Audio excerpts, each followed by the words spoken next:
Hi, welcome back to the Living a Joyful Life Summit. I'm Michael Karakashian, and I'm here with Sam Harris. Dr. Sam Harris is the author of 5 New York Times bestsellers, including The End of Faith, which won the 2005 PEN Award for nonfiction. His writing and public lectures cover a wide range of topics: neuroscience, moral philosophy, religion, meditation practice, rationality, but generally focus on how a growing understanding of ourselves and the world is changing our sense of how we should live. A Stanford philosophy graduate with a PhD in neuroscience from UCLA, Dr. Harris has been featured in major publications like the New York Times and Scientific American. He hosts the Webby Award-winning Making Sense podcast and created the Waking Up meditation app, drawing on over 30 years of meditation practice. Welcome, Sam. It's really wonderful to be here with you today. Hi, Michael. Nice to meet you. Yeah, pleasure to meet you as well. So as we get started today, I'd love to know, how do you define, we use the word joy, but maybe happiness, contentment, well-being, this kind of concept? Yeah, well, I think they are distinct. I know this is titled the Joyful Life Summit, and I guess a joyful life has many implications beyond the emotion of joy. But I do view joy itself as a kind of transitory mental state that you really can't hold on to. I think the attempt to hold on to it in any kind of narrow way is a little bit like holding on to laughter, right? It's somehow corrosive of the experience, and it's expressive of the clinging, to use a Buddhist framing. So it's in some basic sense counterproductive psychologically. It's not to say we don't want as much joy as we can get. I mean, joy is a beautiful thing, but again, it has a time course. It's just a physiological state of that many of us find really rewarding and salient. But again, it's like laughter, right? So you just can't be laughing all the time. You wouldn't want to be laughing, as loudly as you possibly could all the time. And so I think the target of our spiritual efforts is more like happiness or contentment or tranquility or some um, combination of those concepts. Again, I think the it's not so much a matter of having the right concept as as is noticing the mechanics of our own psychological suffering that seem antithetical to all of these positive states, right? So it's just to take it from the other side, we look at what causes us to contract, what causes us to um, uh, kind of plunge into various psychological rejection states like fear and anxiety and hatred, etc. Um, and meditation is largely a matter of noticing that and releasing those, just noticing the reaction that is so habitual, in particular to negative experience, and relaxing that and noticing that there are certain qualities that are intrinsic to awareness when you're no longer contracting. And contentment is certainly one of those. Tranquility is certainly one of those. And joy is this very pleasant passing emotion that arises more readily in that context. Yeah, thank you. I really love this distinction that you're making, and feel like this is, so meaningful. And it kind of, yeah, so it makes me wonder. I mean, especially in this current world that we're living in, and so much information sharing, and there's so many things that people are really acutely aware of, and so much suffering that's going on in the world. And so the idea of kind of like maybe a joyful life or a contented life can seem really maybe far away for a lot of people, especially when they look out and kind of maybe do contract around these things the way that you're suggesting happens for us. So, but I'm kind of curious, for you, what does living maybe this more contented, this deeper concept, maybe you're talking, or deeper experience you're talking about, what does that look like for you, to you? Mm. Well, it's interesting. I mean, as you say the word contented, even my ears are ringing with the sense that it the concept sounds somehow deflationary, right? It's, I mean, to aspire to contentment almost sounds like an admission of defeat in, Mm, certainly in a Western materialistic context, right? I mean, it just doesn't sound as good can get, and yet I think the wisdom of that we can gain through meditation and certainly some of the Eastern teachings that frame it, in Buddhism in particular, suggests that we really shouldn't view it that way. I mean, there is something about um, ceasing to be taken in by the illusion that you can become happy, right? There's kind of a mirage-like quality to pleasant experience where we aspire for it, we make strenuous efforts to achieve it, uh, and when we finally become united with the object of our desire, whatever that is, our goal has been met, we again and again notice that it really is a kind of mirage, right? That it's even in the presence of the object of desire, we can't quite fully make contact with it, largely because minds that are constantly overshooting the present moment and looking for what's next, right? So you no sooner have gotten the bite of ice cream that you wanted that you then, you want a drink of water, right? Like it's just not in some sense there is no there when you're simply trying to achieve union with your pleasures, right? And contentment is, in addition to having access to lots of pleasure, which I'm not denying that is a source of happiness, albeit a transient one. Contentment is more a matter of having understood the mechanics of this and the illusory logic of seeking to become happy, and noticing that really that in each moment you can only ever be happy, right? And to be happy is to be at rest before the next good thing happens, right? Not merely because it's happened, right? So we all have these good things that we're looking forward to, right? You've got a vacation on the horizon, you've got something that you've been working hard to achieve, and now you've just done it, right? So you're about to do it, and there is neurologically there's a dopaminergic circuitry that underpins all of that. That's that cycle of gratification. Um, and interesting from the point of view of the neurology, it's not so much a matter of actually getting both feet to land in pleasure. It's much more a matter of expecting the pleasure. Like it's like crossing the final yard before you get into the end zone is the moment that is most rewarding for us. It's the sense uh, of, I mean, this is again the subjective correlate of a true spike in dopaminergic reward is not the full-on rushing of pleasure. It is the sense that things are just about to get as good as they can get, right? Like it's like the positive expectation that has this element of surprise to it, right? Like, oh my God, I can't believe things are going to get this good, right? That's you pull the slot machine and all the winning symbols line up, but the coins have not begun to clink in the bottom of the bucket, right? Like that's the moment we to speak in neurological terms that we are addicted to. Um, Contentment is again it has much more the taste of tranquility, much more the taste of already having arrived, much and not having one sense of well-being in each moment depend upon a change in the contents of consciousness. It's recognizing what consciousness is like without contraction, without identification with thought, without this tight sense of self at the center of it that needs to be gratified in each moment.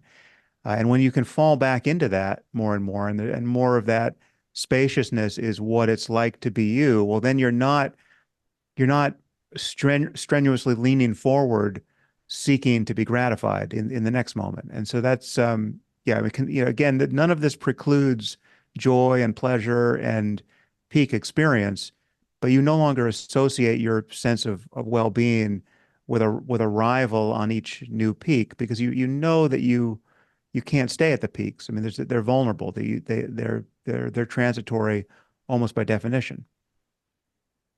Yeah, thank you. I love you kind of taking that apart and going into that. I mean, it makes me think of so it is this sort of sense for many of us, all of us, really, where we're on this treadmill a little bit of trying to kind of seek pleasure, to maybe with this greater wish for something that's more enduring, but it's sort of it sounds like what you're saying is that that sort of that's very limited and when we do that, but there is this sort of deeper sense of something, this contentment, which maybe doesn't sound as exciting to just on the surface, but has maybe more of an enduring quality that can be really meaningful for people. And I'm curious about, you started talking about the science behind that. What are the may key brain mechanisms involved with experiencing this kind of maybe deeper sense of fulfillment that you're talking about? Well, as far as the classically pleasant states of mind, I mean, that again, this has something to do with the reward circuitry. There are medial frontal regions like the nucleus accumbens that is just it's like that's the center where, in the old studies where, it was directly wired but to a button press by for a rat, and usually the rats would just press the button to the exclusion of anything else until they keeled over essentially. So there is this circuitry that drives pleasure, um, but pleasure to be and clearly there are pathological forms of pleasure, right? So I think what we want to have a sense of a life well lived is to have our reward circuitry framed by the right things and deciding what is right there is a larger consideration and certainly mediated by different brain regions. Here we're talking much more about the prefrontal cortex, which is just evaluating experience and emotion and kind of reality testing it against events in the world, right? So you don't want your pleasures to be delusional. You don't want to have a view of yourself that is completely uncoupled to what your life is actually like in the world, right? It's possible, obviously, to take drugs and to have one's sense of well-being driven entirely by pharmacology, and it actually has nothing to do with your life necessarily, or but certainly might not have anything to do with your life and your actual relationships and your actual prospects and your physical health, et cetera. So um, there's a lot that goes into living a life that we won't regret, right? And there's higher order cognition and frankly, an actual conversation with other people in the world that is required to to navigate, the space of all possible experience there to be in a lane that's ultimately rewarding in the right ways. So it's a complex question. I think it's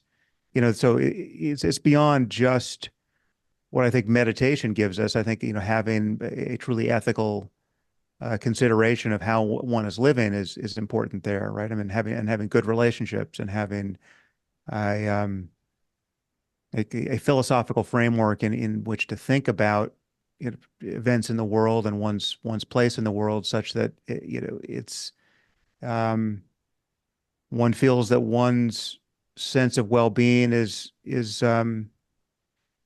pro-social and not simply zero sum, right? I mean, so there's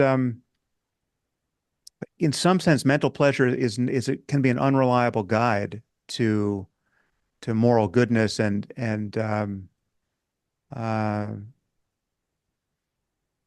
of an ethically valid engagement with the world, right? I mean, just to take the most extreme case, I think it's quite plausible that a suicide bomber in his last moments of life before he detonates his bomb is probably feeling something we would recognize as ecstasy, or some intense euphoria based on what he believes he's doing and why he thinks he's doing it, and most importantly, what he can expect in the next moment in paradise, right? And it's certainly possible to have a very intense engagement with life under the aegis of those beliefs that's producing a what is undeniably a pleasant and even extremely joyful mental state, but it's all upside down. It's all for the wrong reasons. It's all ultimately destructive, right? So I think it's a very uh, it's a big question. What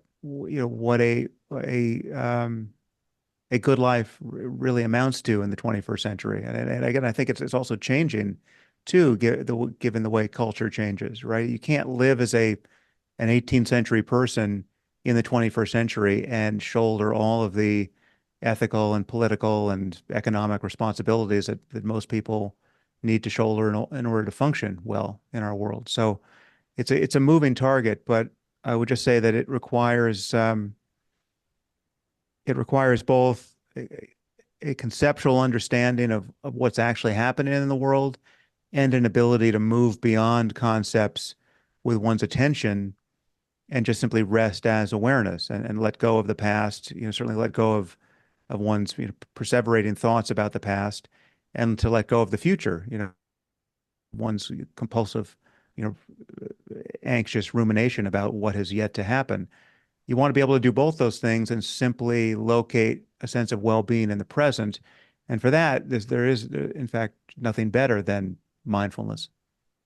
Yeah, that's great. I really appreciate you talking about that and the different, I mean, the complexity of it, which I think, probably people really have a sense of. And I mean, it makes me curious too, a little bit about, what your perspective is on how people do sort of attune to this more sense of like what it means to have a good life or the experience of a good life. In particular, maybe these states of kind of conscious awareness, tapping into one's own well-being. And so maybe we can get into that a little bit more later. But I'm curious, how do you sort of see the intersection of neuroscience and kind of ancient wisdom, philosophy kind of coming together to really inform? I mean, for me, I'm really interested in kind of the integration of the science with kind of a lot of these ancient practices like Buddhist meditation, for example. How do you see these two coming together to really enhancing our understanding of what you're speaking about, which I understand is kind of, it's harder to put kind of words to, too, maybe for everybody, but this very distinct experience of well-being. Well, I think the human mind has to be understood from both sides, right? So there's a third person side, which is the classic objective approach of science, right? It's objective in the actually, I should clarify a concept here. So many people think of objectivity and conflate it with the dominant philosophical view in science, which is materialism, or otherwise known as physicalism, right? Which is to say that only physical things are real, right? Everything at bottom reduces to physics, and so it must be with consciousness in the mind, right? Now that may be true on in some sense, but it's not true. It can never be true experientially, and it can never be true entirely as a matter of our concepts, right? So when we talk about consciousness, it is in some sense irreducibly first person, but that doesn't mean it's merely personal or merely or subjectively biased, or that we can't talk about it objectively, right? So our objectivity in science is not that we are obliged to think of everything in terms of physical objects and events. Um, No, I think we can talk about mental states and even the subjective, the quote subjective side of mental states in objective terms, which is to say in terms that are not merely personal, in terms that admit of right and wrong answers, and in terms that are every bit as rigorous scientifically as the terms we would use to talk about, rocks and energy and the classically physical, events and processes. Um, I mean, to give you just, one example, it's like you can say, um, you and I have been having a conversation for several minutes here, and our minds have been wandering, perhaps, and we've been thinking about a variety of things in addition to the words that have come out of our mouths. Um, but there's a functionally infinite number of things we haven't been thinking about. I'm pretty sure that neither of us has been, factoring very large, trying to factor very large numbers and discovering, certain extraordinarily large numbers to be prime, right? I mean, this is just not something we're doing. And so that's an objective claim about our subjectivity, right? I mean, I'm talking about what it's like to be us on the first person side, but I can make a very precise claim, like you just now were not thinking of a 15-digit prime number.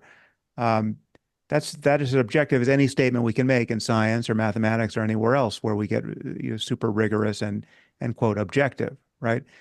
Um, so they're objective claims we can make about first person experience, and part of the exploration we all are on uh, in practicing meditation is to be uh, better and better witnesses of our inner lives, to be better, to be more objective in our ability to simply pay attention to what it's like to be us in each moment, and to understand our own subjectivity. Um, and I think that first person perspective does need to be incorporated into third person science, right? You can't leave out the first person side and hope to be talking about the mind. And in fact, most of what we think we understand about the mind in a third person way, I mean, most of what has been correlated with states of the brain is a matter of correlating first person report with third person, neuroimaging experiments, or biological injuries or anything else that is classically objective or first person or sorry, third person in the scientific sense. So I mean, the only reason why we think we know that heightened cortisol is the source of somebody's anxiety is because so many people have complained of anxiety, and then when you measure their cortisol levels, there's a correlation made there, right? If that correlation broke down, if half the people who said they were anxious didn't have heightened cortisol, and half the people who had heightened cortisol said they felt perfectly calm, well, then we would never think that there was, the physiology of heightened cortisol explained anxiety on any level.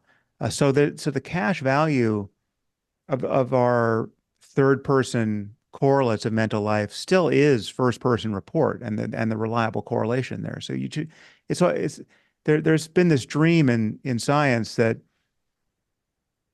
you could reduce the mind to the brain so fully that at some point we would simply only talk about brains and their inner workings. But it's almost like imagining that if you flip a coin long enough, you'll talk about one side as opposed to two sides, right? And you'll just be able to say heads being up is simply a condition of tails being down, and you never have to talk about heads again, right?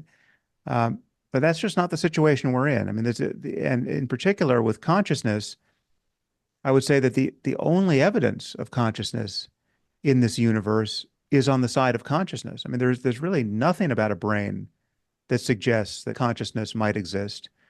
The consciousness being the fact that it's like something to be what you are, and it's like something to see and smell and taste and touch and hear, right? Because we can well imagine brains and other complex physical systems that accomplish all of the behavior associated with what we know to be consciousness in ourselves, and yet the lights aren't on, right? And the lights aren't on for much of what our minds are doing. So the genuine mystery as to why is why it should be like something to be any part of what our brains are doing. So it's and that part really does seem to be irreducible. It's not to say that consciousness isn't arising in the brain in some way. You're on firm ground if you imagine that's the case. We haven't figured that out yet, but um, it's a fairly safe working assumption. But still, consciousness itself, the fact that the lights are on, doesn't seem conceptually reducible to anything else because there's simply no indication of it anywhere, and there's no statement of unconscious complexity at the level of neural systems or any other information processing architecture that that seems to promise to a true explanation of consciousness, if even if in fact it is the basis of it in the physics of things. And this is, as you probably know, is referred to as the hard problem of consciousness, famously in the philosophy of mind. And it really is a hard problem. It's not consciousness is unlike anything else we have sought to study. I mean, every other operation of the mind, leaving consciousness aside, is the kind of thing that you can explain based on a mere concatenation of unconscious events, right? Whether it's language processing or mapping of the visual field onto the visual cortex, all of that can be talked about in terms of the underlying structures and the physiological changes in them that we have studied for now over a century. But it's the fact that it should be like something for any of that to happen, the fact that any of that should be illuminated on the first person side, that there should be a first person side to anything, that remains a genuine mystery. And we explore that mystery directly, each of us in our corner of the universe, every time we notice what it's like to be us. We become mindful of what it's like to be us. We're clearly noticing without being distracted. Yeah, I would love to get into that more. Talking about consciousness and the relationship with mindfulness, this practice. How have you found in your research that mindfulness practices really impact the brain, and what we're talking about, this sense of contentment, well-being? Hmm. Well, I haven't done any direct research, neuroscientific research myself on mindfulness, so that I would be referencing the work of others, people like Richie Davidson at the University of Wisconsin. Um, he's done most certainly some of the best neuroimaging research on mindfulness and other meditation states. Um, I mean, one feature it seems of mindfulness, and this it's actually also a feature of that we notice in research on psychedelics now too, is a diminishment of activity in what's called the default mode network in the brain, which is this um, series of midline structures in the brain that seem to be associated with mind wandering in the general case, but also self representation, kind of self concern. It just the abstraction into uh, uh, a sense of oneself versus anyone else or the rest of the environment, right? So, like if you're given uh, a list of words and you're asked to decide whether they apply to yourself, right? Words like patient or strong or just a list of adjectives, and you're thinking about yourself. That's a task that could be expected to increase activity in the default mode. Um, and as to whether or not the default mode network is actually the seat of one's sense of self, one sense of subject object, uh, the subject object dichotomy, that I think remains to be seen. But it certainly seems to be part of it, right? Which is this feeling that it's the feeling that one is in the center of one's experience, not merely identical to one's experience. A feeling that there's a subject on the edge of experience. You know, you're on the riverbank watching the river go by, but you're not identical to the flow, right? You're that sense of dualism, I think has a lot to do with the default mode network, and certainly much of the time, and especially its elaboration as identification with thought, and just you know, the persistence of discursive thought as our default state. And mindfulness, real mindfulness seems to diminish that activity. And um, I think the crucial insight that really makes a difference in one's practice is uh, again this insight that there's no self doing the mindfulness, right? There's no meditator doing the meditation. I mean, everyone starts with this sense that there is a subject in the head that can now pay attention, right? And you're now given this practice, you're told to pay attention to the breath or to sounds or whatever the object of meditation is. And it feels like there's some place from which you can do that you're aiming attention from some locus of consciousness in the head, and you can get distracted by thought, but then you bring attention back and you're now focusing on the breath, and it's still you up in the head doing that. That's the knot that needs to be untied, and it's in a Buddhist context that would be an insight into anatta, into selflessness, or framed differently, an insight into shunyata, emptiness, depending on one's tradition and one's emphasis. But that's really where, in my view, mindfulness pays its ultimate dividends. Where the thing you become mindful of is not the evidence of your own enlightenment. It's not that you're not mindful of your neurosis, or mindful of your discomfort, or even mindful of impermanence, which was so much the character of one's mindfulness in the beginning, just noticing change in the contents of consciousness.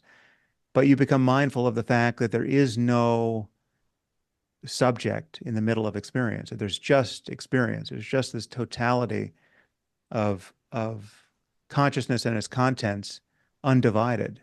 And the freedom that can be found there, the freedom from self that can be found there, really does taste like the freedom you would otherwise seek if you're dualistically seeking to achieve something in your practice of meditation, right? Which is, again, this is the starting point that inevitably captures everyone, or more or less everyone, unless you're lucky enough to be almost enlightened at the very beginning. And it can take years of striving in various contexts to kind of finally penetrate the false logic of striving to get better at being mindful. There's this uninspected starting position, which is the position of feeling like a subject, feeling like a I or a me in the middle of experience. And that's the thing that ultimately requires so much attention. And it is the thing that you can find to be absent, right? And that's, I mean, interestingly, from the scientific perspective, it brings one, to make that discovery is to bring one's experience much more in line with what is neurologically, just obviously so. I mean, it's just obvious that you can't make sense of the sense that there's a stable ego in the middle of every experience from the brain side of uh, the mind, right? And like, well, you look in the brain, there's just no place for an ego to be hiding, right? There's nothing but continuous physiological change across vast numbers of networks of interconnected neural assemblies. There's no center, and certainly no unchanging center, um, to be presiding over all of that clockwork, right? Or to be the victim of it, or the beneficiary of it, or the controller of it, or anything. I mean, there's just no place to stand. there.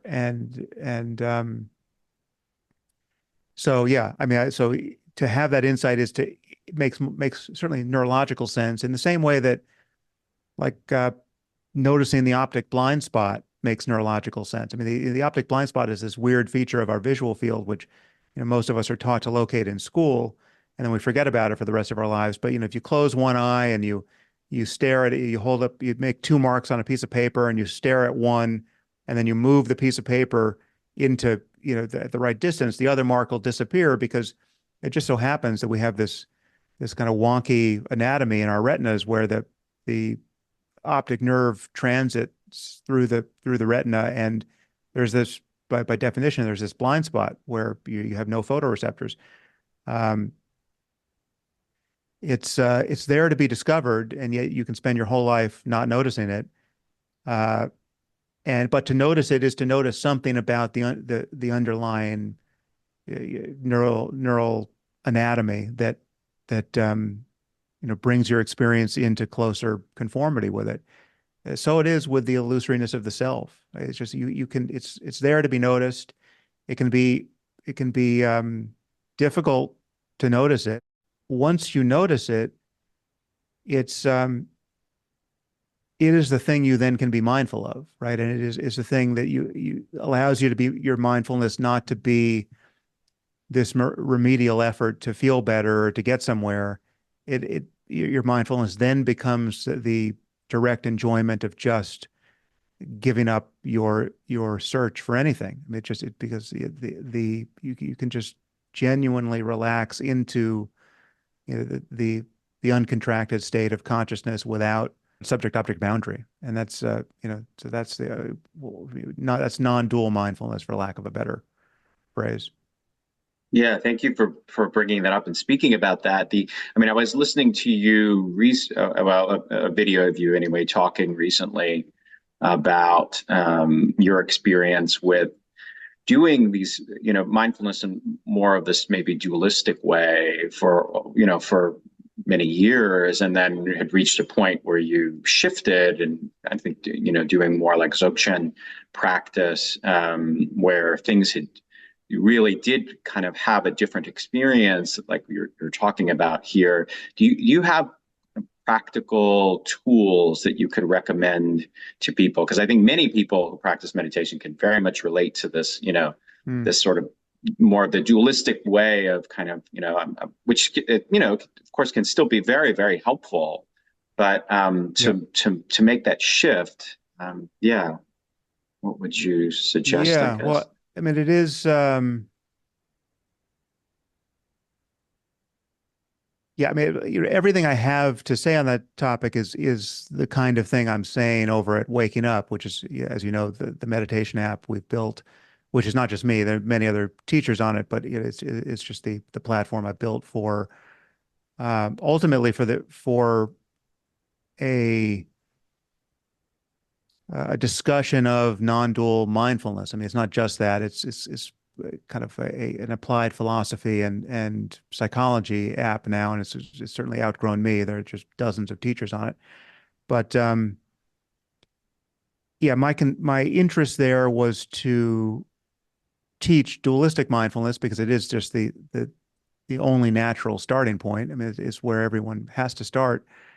And it is I think the best preliminary for this insight. I mean, so in the Dzogchen tradition, there are many practices you're given that are, the classic Vajrayana practices, um, which are considered the preliminaries for non-dual instruction into Dzogchen.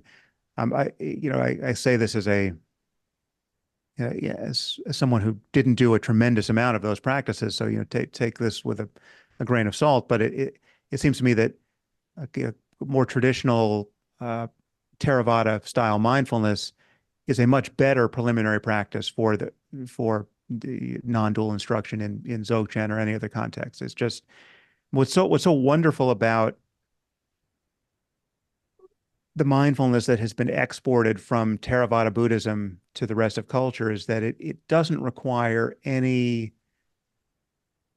addition of anything to one's experience to be practiced, right? You're just asked to pay close attention to experience, right? Now you're given the artifice of, doing this at first, with your eyes closed, sitting cross-legged, and you're focusing on the breath. But even that gets stripped off very quickly, and you're told you can notice anything, and you can be walking, your eyes can be open, you can notice anything in your five senses or in your mind, and just notice what you notice, right? So you're not adding a mantra, you're not adding any of the kind of the baroqueness of any Eastern religion. You don't have to, be interested in chanting or special postures or anything, right? And it's not to say there's anything wrong with taking on Eastern practices if that's what you want to do. But what's so powerful about mindfulness is that it really is perfectly designed for export into a secular culture. You don't have to take on any beliefs. You can just approach it with a very scientific frame of mind, which is just a hypothesis that maybe there's something worth noticing about experience from the first person side. Maybe introspection was not the stalled project it was rumored to be in the West. And maybe there's a methodology of training attention that would actually yield something. So here, do the experiment for yourself and just pay attention. And notice in the beginning how hard that is to do. Notice that, you thought you were meditating, and then 30 seconds later you realize you spent the last 29 seconds thinking about what you're going to do after the meditation is over, right? And you just like, well, where did that come from? And what is a thought? And where does a thought go when you notice it going? And who's thinking? Is there a thinker in addition to the flow of thoughts? Right? All of this is worth looking into. And in the West, we have had precious little experience doing that, for a variety of reasons. So Theravada style of mindfulness, as is taught in Vipassana and as taught, most in the most accessible way in places like Spirit Rock and IMS, it's just the perfect starting point because again, it presupposes no fondness for anything beyond the project of paying attention, right? You don't have to be a fan of Eastern religion to do it there. And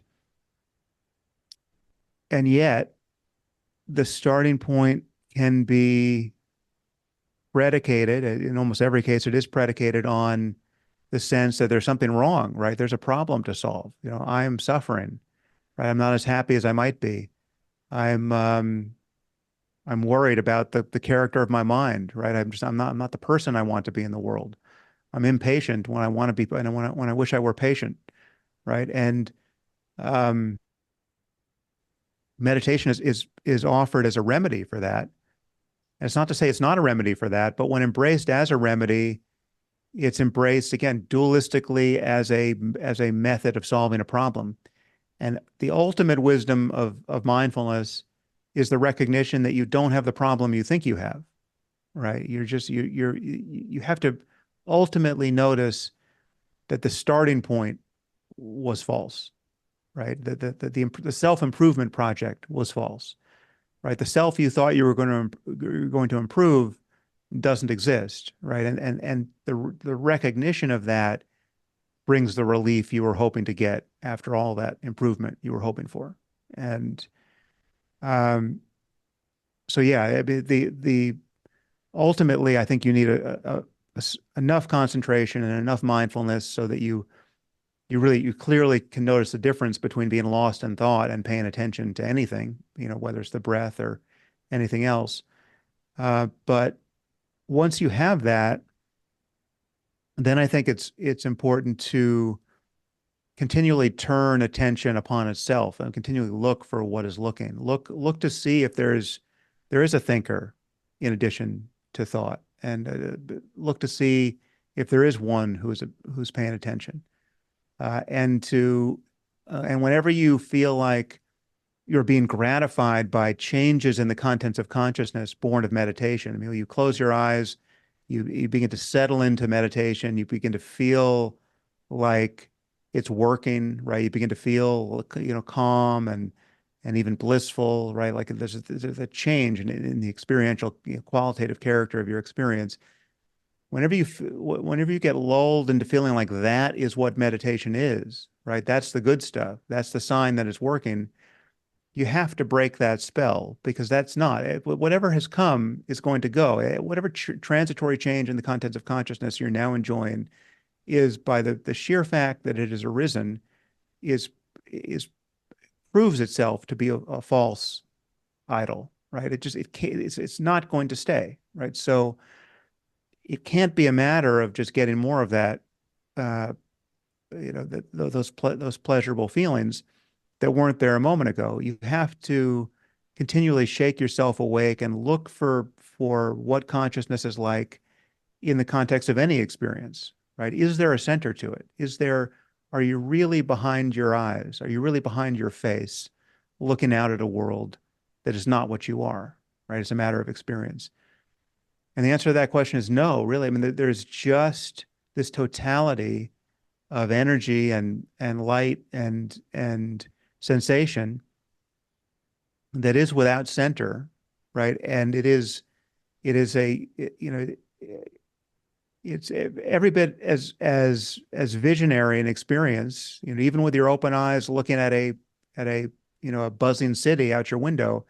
It's every bit as visionary as a dream in neurological terms. I mean, there's nothing that you're seeing with your open eyes that isn't a state of your brain in each moment, right? In the same way that a dream is, right? It's just that the difference between dreams and the waking state is that your waking experience is constrained by sensory data in each moment in the way that dreams aren't. But the actual experience of seeing is in just as much as a matter of what your visual cortex and other areas of the brain are doing as it is in dreams, right? It's not more concrete. It's not more of the world, really. It is you are already a brain in a vat, in the literal sense. I mean, the vat happens to be your skull, but it's just that like nothing gets inside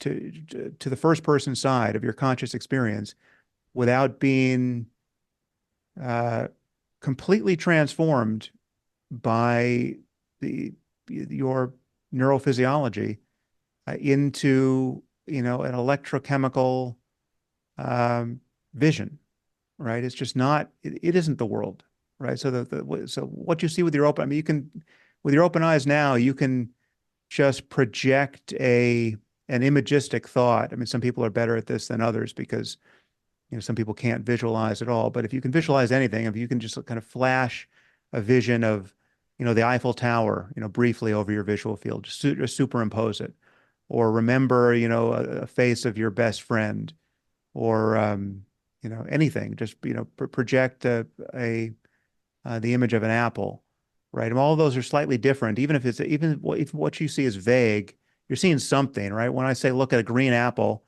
that's different than my saying look at a bowling ball, right? Or fireworks, right? I mean, you can superimpose something, you can flash an image there. Well, that's happening. That's seeming to happen out there where you're looking, right? It is your visual cortex, it's your visual system. In this case, being driven top down by more frontal systems.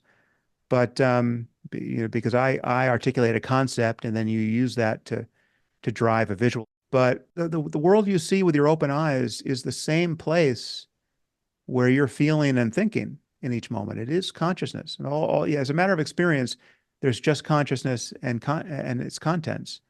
And there's no self in the middle of it, right? And the sense that there is a self, if you get that sense, which most people do most of the time, that too has some qualitative character, which is to say that too is part of the contents of consciousness, right? There's something you're noticing so as to feel like you are you in the center of things, right? There's some feeling of the energy of sensation on your face, say, or in your chest or somewhere. There's something you're noticing. So it's almost by definition showing you that consciousness itself must be prior to that. I mean, it is the thing that's noticing that. You can't really be constrained by that sensation by any more than it can be constrained or defined by any other sensation.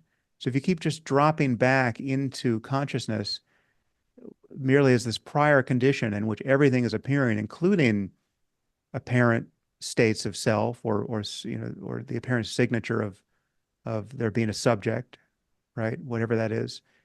And you just notice this openness. You just notice that everything is appearing all by itself. The next thought appears all by itself, the next intention, the next sensation.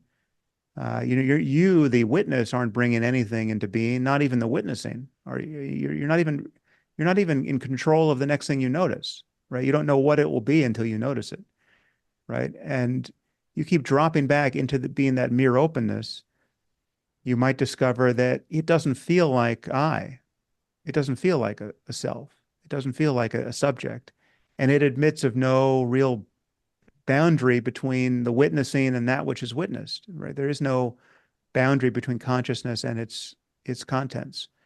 There's just this totality of where everything is really in its own place. It's not really the reason why I favor the Buddhist framing of this over um,